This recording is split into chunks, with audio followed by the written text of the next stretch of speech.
Bonjour et merci de nous avoir rejoints dans Fil Éco, l'émission qui revient sur l'actualité économique locale. Une émission de 13 minutes en ce jour férié du 1er mai.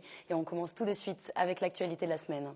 60 070, c'est le nombre de chômeurs dans les Yvelines à la fin du mois de mars. Ce sont 650 personnes de plus inscrites en catégorie A, donc sans activité, par rapport à fin février. Une hausse de 1,1%, alors que le nombre de chômeurs s'est stabilisé en France. Sur un an, il est en hausse de 5,8%. Contre 4,1% pour la moyenne nationale. Même constat cependant dans tout l'Hexagone, on compte moins de jeunes au chômage mais beaucoup plus de seniors. Sur un an, le nombre de demandeurs d'emploi de moins de 25 ans a diminué de 1,7% dans les départements, alors que celui des plus de 50 ans a grimpé de 12,5%. La société d'édition versaillaise Cocktail Games sort un nouveau jeu de société, Perlimpinpin, un jeu déjà existant à l'étranger dont ils ont acheté la licence. Et vous allez le voir, les partenariats entre les sociétés du secteur vont bien plus loin. Des entreprises concurrentes et alliées, c'est possible. Des images de Yolène Thorez. Je vais jouer le Principi. Ah ben voilà, la princesse arc-en-ciel. Je serai une princesse. Réveiller des princesses, voilà le but du nouveau jeu de Cocktail Games, Perlimpinpin. La société d'édition de jeux de société versaillaise poursuit son essor et propose un jeu américain, un carton outre-Atlantique qui nous emmène dans un monde de princesses et de chevaliers. Au programme, jeu de mémoire, d'addition et de tactique, un jeu créé par une enfant de 6 ans aidée par ses parents. Le jeu initial s'appelait Sleeping Queens, voilà, édité par un éditeur qui s'appelle Gamewright. Donc on a repris les droits francophones européens du jeu et on a décidé de changer son nom. Donc ça s'appelle Perlimpinpin. C'était des rois et des reines dans le jeu et là maintenant c'est des princes et des princesses.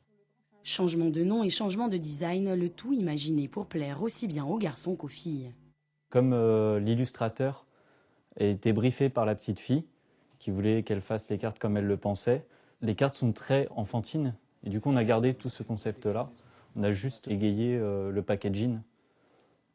Pour que ça saute plus aux yeux et pour que ça fasse plus féerique.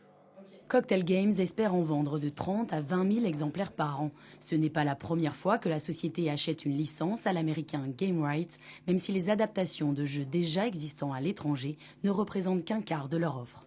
C'est très sécurisant pour un chef d'entreprise de travailler sur une bonne licence parce qu'il y a déjà un jeu qui a une expérience marché. Voilà. Après, ça nous amuse aussi beaucoup de signer des jeux, de les tester, de les mettre sur le marché, de prendre un risque commercial qui existe aussi dans le cadre d'une licence, mais qui est moindre en fait, qui est amoindri par le fait qu'il y a eu un passé commercial sur le jeu déjà. Au-delà des licences, les sociétés d'édition à l'image de Cocktail Games s'allient régulièrement pour coéditer des jeux et apporter leur savoir-faire spécifique, croiser leurs compétences. On est dans un secteur qui est assez sain, si vous voulez, qui est concurrentiel, mais où chacun a des lignes éditoriales, je dirais, plutôt complémentaires. Tous les acteurs, c'est un petit secteur professionnel, on doit être une vingtaine à avoir une distribution nationale. Et donc, on fait plus, en fait, des collaborations ensemble, ce qu'on appelle des coéditions, c'est-à-dire que c'est un partage de compétences, de risques financiers et éventuellement de profits, parce qu'il n'y en a pas toujours, en fait, c'est qu'une concurrence acharnée où on se tire dans les pattes. Mathieu, par exemple, a coédité 3 jeux avec Emmanuel, le dirigeant de la société Moonster Games, plus portée sur les jeux de société asiatiques. Ensemble, ils se sont lancés dans l'aventure en Corée du Sud et ont initié un partenariat avec un distributeur local, Happy Baobab. Ça marchait super bien, notre distributeur était très heureux de distribuer ces produits-là qui étaient très nouveaux pour le marché. Et comme on emmenait de plus en plus de produits, de plus en plus de nouveautés, à un moment on s'est assis autour d'une table, on a discuté et on s'est dit ça sert à rien qu'on soit à la fois éditeur, qu'il y ait un distributeur de l'autre côté, qu'on divise des frais comme ça. Donc on a décidé le mois dernier de devenir une seule et unique entité. Donc donc maintenant on peut dire que les jeux Monster et Cocktail ont un distributeur qui nous appartient en Corée du Sud. Aujourd'hui, ils sont les seuls étrangers sur ce marché et ça marche, car dans le pays, le système éducatif mise sur les jeux de société pour l'apprentissage des jeunes et le marché devrait s'élargir encore. Aujourd'hui, ça a changé, c'est-à-dire qu'il y a toujours ce jeu marché éducatif, mais il y a de plus en plus de place pour les vrais jeux famille, entre amis, grand public. On n'est pas encore sur un marché gamer, mais sur les jeux vraiment grand public, comme Mathieu fait énormément, le marché s'est énormément ouvert. En France, les jeux de société représentent 10,4% d'un marché du jouet qui pèse 3,1 milliards d'euros. Le groupe Mercedes-Benz a célébré vendredi dernier la pose symbolique de l'étoile, emblème de la marque, sur les toits de son nouveau siège social à Montigny. Une installation saluée par le maire Michel Laugier et nouveau président de l'agglomération qui faisait face à son prédécesseur Robert Cadalbert. Il prononçait ce jour-là son dernier discours en tant que président de la Casquie. Le bâtiment affiche quelques innovations environnementales. Il filtre notamment les ondes. Le Star Center, comme il s'appelle, représente surtout un nouveau pôle automobile qui rejoint sur le territoire l'un de ses concurrents, Renault. Pour la direction du groupe, le but est de rassembler leurs différents collaborateurs, comme nous l'explique le président de Mercedes France. C'est le rassemblement, c'est que le rassemblement parce qu'aujourd'hui nous sommes sur 3 différents sites, à Bailly, à Rocancourt et aussi à Saint-Denis. Et finalement il y a beaucoup de collaborateurs qui font le chemin entre les 3 différentes entités. Et on a choisi de les mettre tous ensemble parce que je pense qu'on va beaucoup mieux pouvoir travailler ensemble. Prenez par exemple quelqu'un qui travaille pour les voitures particulières et un autre qui travaille pour le financement. Ils vont maintenant devoir parcourir peut-être un escalier et pas 15 km. Nous vous parlions des derniers chiffres du chômage tout à l'heure, mais au-delà de ces chiffres, comment vit-on ce chômage? Alban Devouge a connu une période sans emploi pendant 2 ans. Aujourd'hui, elle souhaite lancer une série humoristique sur ce sujet pour changer le regard des gens sur les chômeurs. La boîte de production Épuard, basée à Villepreux, a choisi de soutenir ce projet. Nous l'avons rencontrée en compagnie de sa productrice Virginie Guédu dans son studio qui lui sert de bureau. Un entretien réalisé avec Jonathan Villeman et Romain Ruspini. Alban Devouge, bonjour. Vous nous recevez chez vous, oui, puisque vous lancez une nouvelle série. De quoi s'agit-il? Voilà, alors on espère avec Virginie Guédu donc lancer une série sur la vie d'une petite chômeuse qui résume et qui présente tous les côtés du chômage, personnel, professionnel, affectif, financier, etc., avec un petit peu de sourire, en essayant de dédramatiser un petit peu la chose. Pourquoi finalement vous est venue cette idée? Alors cette idée, elle m'est venue tout simplement parce que je suis passée par là, que ça n'a pas du tout été une expérience facile à vivre et que je trouvais qu'il était, enfin en tout cas à mes yeux, qu'il manquait une image sociale un peu positive du chômeur ou de la chômeuse et que c'est quand même quelque chose aujourd'hui que beaucoup de personnes sont amenées à traverser aujourd'hui, le chômage. Et que de rendre cette expérience de vie un peu plus souriante, dédramatisée, du moins en parler, que ceux qui la vivent en parlent, je trouvais que c'était important. Après des débuts en journalisme puis en communication, Alban a connu 2 ans de chômage. C'est à ce moment-là qu'elle fait la rencontre de Virginie Guédu. Avec Alban, ça fait un petit moment déjà qu'on se connaît. On s'était rencontrés toutes les deux à un cours de théâtre sur Paris, durant lequel on était en même temps au chômage, bizarrement. Et du coup, parallèlement à mon chômage, moi j'ai créé une société de production qui s'appelle Épuard avec Sébastien Onomo, qui est le président de la société.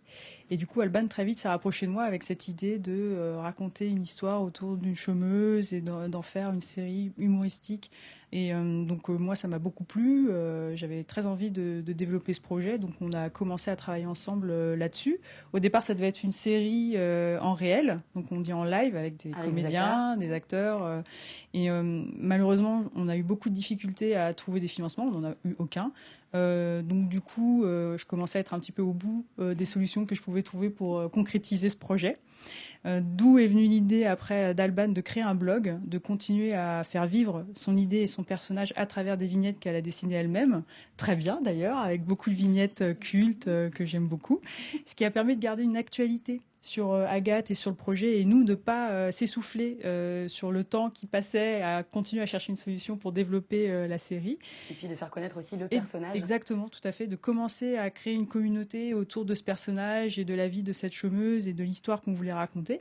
Et du coup, on s'est dit, mais pourquoi pas faire de l'animation finalement, ça nous permettrait de trouver une solution plus facilement et aussi de rester cohérent avec ces vignettes qui avaient de plus en plus de succès, de plus en plus de fans et qui nous permettent quand même une grande liberté de création. Ok, de l'animation, très bien, ça a encore un coût. C'est compliqué de démarcher des diffuseurs avec de l'animation sans leur montrer d'animation. Donc du coup, on a eu l'idée de passer par une plateforme de paiement participatif. Et ça a très bien marché. On avait demandé une cagnotte de 6 500 €, on en a eu 6 750. Du coup, on peut commencer le travail de fabrication du pilote. Donc de là, on a rencontré un animateur, Kervin d'Abidal, qui fait un travail exceptionnel et avec qui on s'entend très très bien. Donc on est vraiment ravis de travailler avec lui. Et on va travailler aussi avec un réalisateur pour un peu aider Alban sur la mise en scène et je dirais la fabrication plus de réalisation de l'animation et du pilote, quoi. Et donc maintenant, là, on y est. On est vraiment en train de préparer le pilote. Je pense que d'ici un mois maximum, il sera prêt.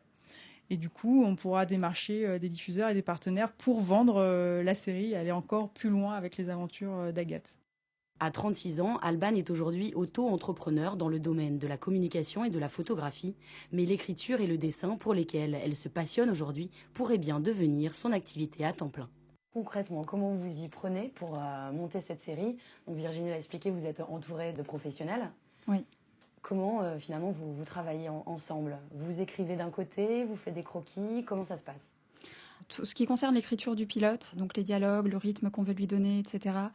Donc je travaille avec un co-réalisateur que m'a présenté Virginie, qui a un œil justement sur le rythme, sur la mise en scène que je n'ai pas forcément, donc ça m'apprend beaucoup.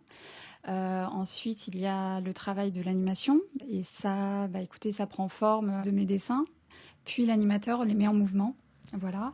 Et puis, il y a aussi tout un travail sur le son que je découvre, parce qu'en animation, effectivement, on part un peu de rien pour le son. Donc, il y a tout un univers sonore à créer, à définir.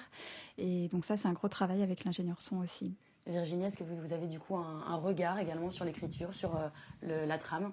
Oui. Moi, j'arrive à une étape clé quand Alban et donc le réalisateur, donc en l'occurrence c'est Harry Bozino, une fois qu'ils se sont mis d'accord à peu près sur la version finale du pilote, moi je viens avec un regard plus neuf pour voir si c'est cohérent, si finalement l'effet voulu fonctionne sur un regard neuf. Et je peux demander quelques modifications si je trouve qu'il y a un problème de rythme ou qu'il n'y a pas une cohérence entre le dialogue et l'image ou des choses comme ça. Mais je n'entrave jamais la liberté de création des auteurs, ni d'Alban, ni du réalisateur. Mais j'interviens quand même pour essayer de préciser toujours un peu plus ce travail et de les pousser le plus loin possible vers l'excellence, quoi, pour parler directement. On a de l'ambition, on s'en cache pas.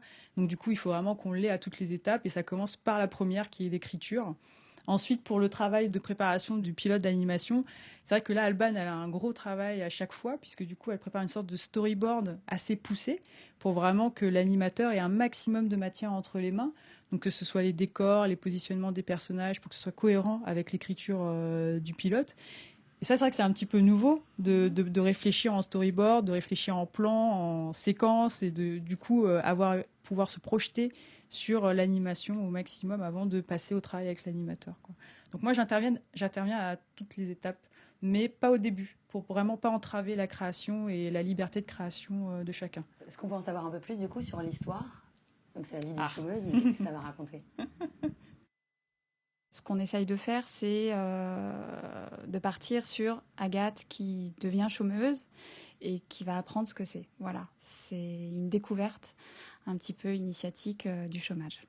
Mais ce qui me paraît aussi très important, et je pense que toutes les deux, on a cette priorité en tête, c'est de faire un pont entre l'histoire de cette chômeuse et l'actualité.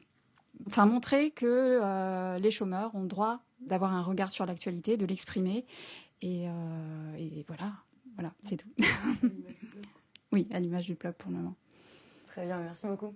De rien, merci à vous.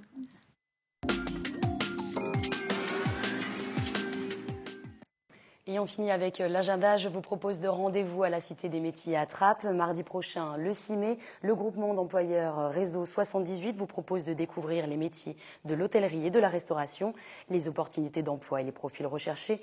Alors pour ceux qui ne connaîtraient pas le réseau, un groupement d'employeurs, ce sont des employeurs qui proposent des postes en temps partagé dans plusieurs hôtels ou restaurants pour permettre aux salariés d'avoir des CDI à temps plein. L'atelier débute à 14h. Inscrivez-vous auprès de la Cité des Métiers. Et puis le même jour, vous pouvez également obtenir des informations sur les formations diplômantes si vous souhaitez changer de voie professionnelle, mais également acquérir de nouvelles compétences et évoluer dans votre secteur. Le Conservatoire national des arts et métiers pourra répondre à vos questions. Rendez-vous à 14h. Et c'est la fin de ce Fil Éco. Je vous remercie de nous avoir suivis. Rendez-vous la semaine prochaine avec Catherine Zulato.